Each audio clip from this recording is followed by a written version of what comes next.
Oh, so it's been about an hour since I first snowblowed, and as you can see, a lot of it's filled in.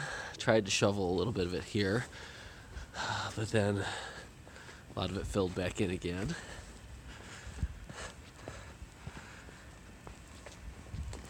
This was just the first pass.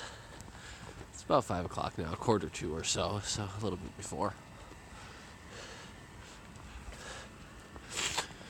Again, this is April 14th, 2018. It's a blizzard in St. Louis Park, Minnesota.